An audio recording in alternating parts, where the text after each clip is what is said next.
So, I was just made aware of a new 7 Days to Die announcement. It says it was posted on February 9th, but I believe it was edited very recently to have some new information. So we're going to go over that today, and we'll have some 7 Days to Die Escape from Tarkov Overhaul gameplay in the background. So if you're wondering what the guns are there, they're from Escape from Tarkov Overhaul. Let's go over this pretty big trauma dump from the Fun Pimps here about the version 2.0 Storms Brewing update. First of all, the big question you probably have, when's it coming out? They're saying if all goes as planned, which it tends not to. They're saying April 15th, 2025 for the experimental release on Steam, and for everybody who doesn't want to do experimentals or is on console, you'll be waiting for early May, and that is 2025, just to be clear. The features that this is going to have are a pretty mixed bag, but one thing I'm going to say before I go over all this is it does seem like this is going to make a very, very different game. And that's interesting because we're 12 years into this game, and we're about to get an update that might make it completely and utterly unrecognizable. So let's get into it. I'll stop burying the lead by accident here. First thing, biome progression and elemental survival. Now, when I first saw this in the list of things, the first thing I thought is, they played Valheim and they tried to copy the biome progression. There's a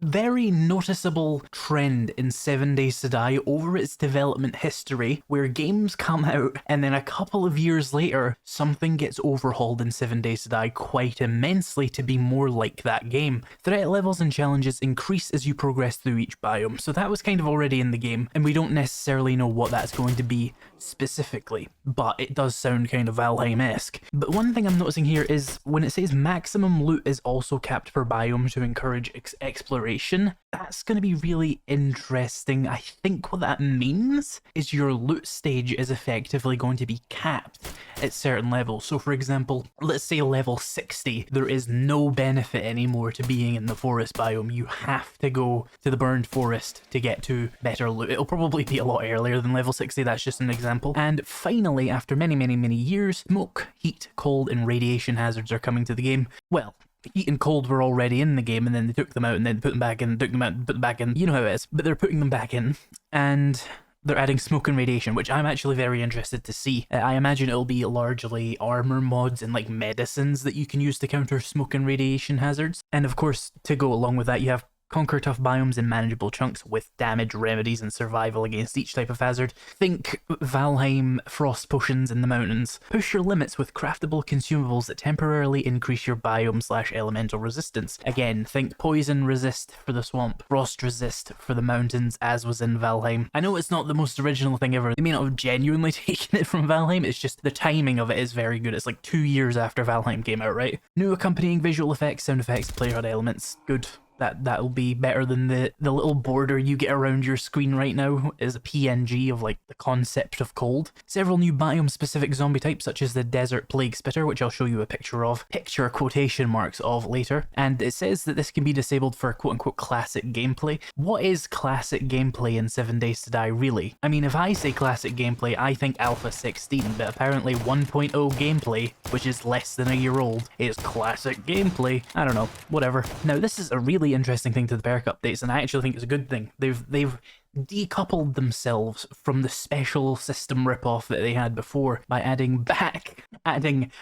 don't let them fool you, they're adding back the general perks tab. This used to exist already with no attribute requirements, allowing you to customize your build more easily. What I have to imagine that would mean is general perks might be things like the gun perks. Now you can just use a sniper rifle with a strength build if that's what you want to do. And the perk tree has been filled out completely with 10 perks per attribute, which is quite a big increase actually, especially if there's also a general tab now, where I assume guns and like melee combat might be. Maybe melee combat will stay as it is. We need to know more obviously, but that's just some speculation. We have new and improved perks such as the mastery perk for each attribute.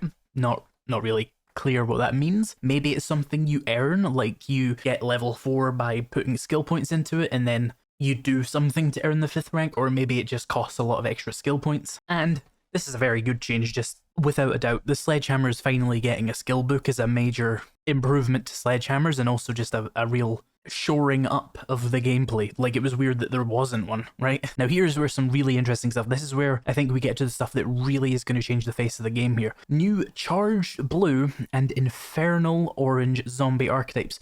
Do not think about any mods that 7 Days to Die may have had that may have involved, I don't know, really strong zombies that may have been in some way related to infernal or hell or demon. Don't think about it, because they don't play mods. They wouldn't know anything about that. And expands on the radiated green zombies with new behaviors. Doesn't really specify what. And they appear at higher game stages to intensify the late game experience. So there's going to be more to do in the end game now, at least in terms of new challenges. It's going to be harder to survive for longer, giving you a little bit more of a reason to actually play it. Because right now, 7 Days to Die gets to the point where you're just like, you have everything, and it's not very challenging anymore, and you just want to stop playing.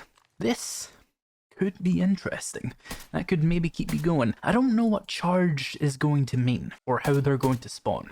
But I can tell you right now, they're probably going to look exactly like the radiated zombies, but blue and orange, because that's the new tinting system they added a year ago or something. It means they can just change the color of radiated zombies. They did say they were going to do red, and red's not here, so I wonder if they're maybe saving red, or if they need to add another tier, but again, speculation. Some boring updates to trees that makes them better looking and better for performance. What a weird place to put that. Anyway, crawl out zombies. Zombies can spawn in smaller 1 meter spaces and can crawl out of them. That's concerning. That means zombies can spawn in a 1x1 and they can move through 1x1s very easily. Zombies are better able to navigate and crawl through these tight areas, so hopefully that means they stop constantly ducking for no reason. Improved level design tools for spawning and respawning enemies, and many larger POIs are reworked to take full advantage, maintaining the challenge while improving performance. Navezgane makeover, finally. Navezgane is dog shit, and it's been updated to work with the new system, and hopefully... Oh, they're just... Okay. I thought they were going to rework the really terrible Unity map editing that it had, but it seems to be just biome progression and trader positions, so that's lame. Points of interest. Aiming for 50 new POIs, adding expanded depth and variety to the world, greater variety, more remnant POIs which helps with performance apparently, and some more demanding POIs updated to use the new crawl out spawns for improved performance. Okay, so I've in real time realized what they mean by crawl out zombies. There's going to be 1x1 holes in the map that zombies can spawn in, and they'll come out at you. What that might mean though, and why I was concerned about the crawl out thing, is how is that going to affect horde bases that involve 1x1 spaces? It might not affect anything. It might massively affect things. It's hard to tell. Audio changes, sound effects for new biome zombies, and meaningful individual footsteps. Don't know what that means. Was there a problem with footsteps? Anyway, clothing, cosmetic options, Twitch drops, and DLC. Define your new look with a cosmetic outfit, separate from what armor you wear for protection. New cosmetic DLC options. Okay, so at least the DLC options that they're adding are cosmetic. They're not going to give you different bonuses. That's good. And new Twitch drops to unlock content. That annoys me, because you have to be terminally online to get things you want when that happens. Random gen improvements, more wilderness POI spawning, improved positioning, and wilderness road placement. I've seen that on every patch note for the last 10 years, I think. New quest marker art with custom flags per quest type. That's kind of cool. Multiplayer, choose to spawn near friends so you can team up with them right away. And we have the post 1.0 roadmap. Dear God. So...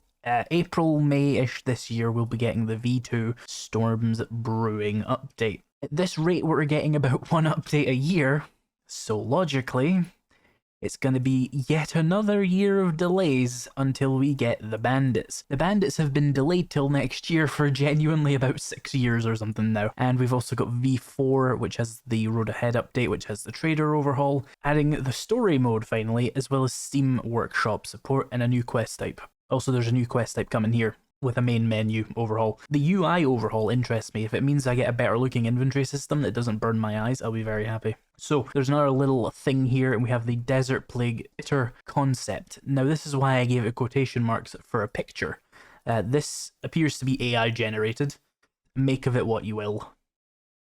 Look at them toes. Those are AI toes right there. Yep, AI generated concept art. We're in the future now, kids. I have absolutely nothing to say about this because it's AI. Like, what am I going to say? It's a zombie with a hood. and it's going to spit at you in the desert.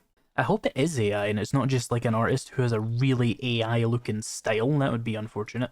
So I'm going through this list as well, and we'll see some more posts from Fatal, who's one of the senior programmers, I think, at the Fun Pimps, and he's going into more depth about those biome changes. So all the biomes other than the forest biome will have a biome hazard, which will start killing you after a few minutes in the biome. So smoke in the burn forest, cold in the snow, heat in the desert, radiation in the wasteland. And learning to survive that requires multiple steps for each biome that take a reasonable amount of time to complete. So the goal here clearly was slow the players down, which has been their goal for 10 years. Completion rewards you with an immunity item you equip, which means that you no longer have to really care about the effects of the biome, I would assume. So you maybe get like a gas mask, which has been in the game for a very long time already. That might be what it's used for smoke. And then I'm not sure what they would do for cold or heat, but radiation, they probably give you lead lining for your armor or something. And biomes must be completed in order of difficulty. Some of this may change and balance is ongoing. There's also an option to turn it off,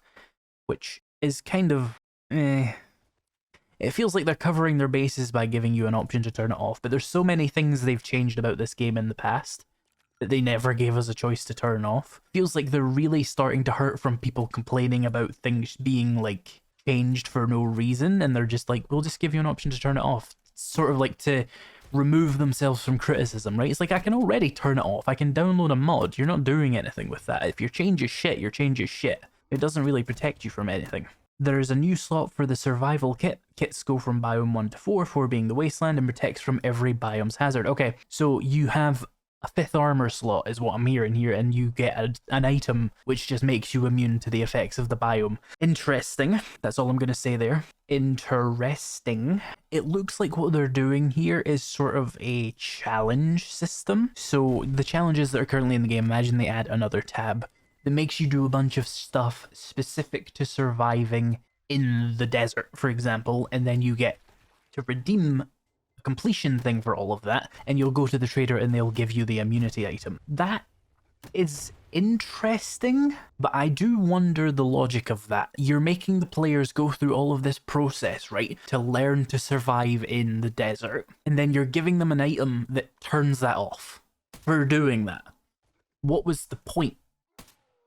That's my thoughts there. And I missed this somewhere else here, but Fatal said he's trying to change the AI, which we knew they were already trying to do, but it hurts to think about all the base designs I've made in the past that I'm going to get questions for the next 400 years about, asking me if the base still works, and the answer will be probably not. Okay, so I looked through the entire forum here. It's only like 11 pages at this point, and there's no more information about the version 2.0 Storms Brewing update. I think I got everything. If I missed something, I do apologize, but hopefully that saves you having to dig through all of that, looking for the relevant people who are actually saying useful things. So yeah, big changes coming to 7 Days to Die 2.0. A lot of very restrictive biome changes, which remind me of Valheim.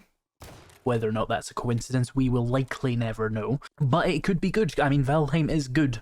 If you emulate something good, you should end up with something good, right? So maybe it'll be fun. The new zombies intrigue me quite a bit. The AI changes to bases fill me with a sense of dread. And my favourite feature, of course, of all of this is the Sledgehammer skill book, because I'm a weirdo and I like that to exist so that things are more consistent, but also the perk rebalances genuinely do sound like a good thing. If we're moving away from strength builds use this weapon and fortune builds use this weapon, and it's more just like use what you want, and then we pad out each of the attributes with like actually really fun things that give you a unique experience, that could be fun. And I can just use handguns every playthrough because they're like the most economical option. I mean, the ammo's the cheapest. You can get a level 6 SMG at 70 books. It just makes sense. Handguns are the best, except for the fact that they're the worst. It's complicated. I'll go over it in another video. That's not important here. But it would also help intellect builds considerably to be able to use whatever gun you want. I'm saying all this, we're going to go to it and it's going to be like the general tab has iron gut in it or something stupid like that. But I am very excited to see what presumably there's a good like 10 or 15 new perks coming to the game if we're filling out 5 tabs plus a general tab with perks, up to 10 of them. Could be pretty fun. It's a fun part of the game already, building your character, and if they've made it more flexible, I really do look forward to that. And I really do look forward to new changes, and I really do look forward to biomes actually meaning something again. I just don't know if it was intelligent to make the choice of learn how to survive in this biome and we give you a magic item that stops the biome from being a threat to you. I don't see that as good game design, but maybe it feels good, maybe it feels rewarding. I don't know. I'm not a gameologist, but it is just how I'm feeling about these changes and my initial reactions. I may warm up to some of these changes, I may, what's the word, sour on some of these changes, but it looks like a good update. From the announcement, I'm going to give it a 7.1 out of 10. It's mostly good things I'm seeing. Despite my negativity and my criticism, I think this is mostly good things. I'm just a snarky little goblin about it, which is why people watch me. So yeah, thank you for watching this video. If you want to keep up to date on these kinds of things, press the you know how the subscribe button works. I don't need to tell you. I just need to say it. I say the subscribe button. It glows. It glows at you. Isn't that freaky? The future is weird. We have AI generated concept art. And when I say like, the like button flashes. What technological terrors are next? Anyway, go watch something else now.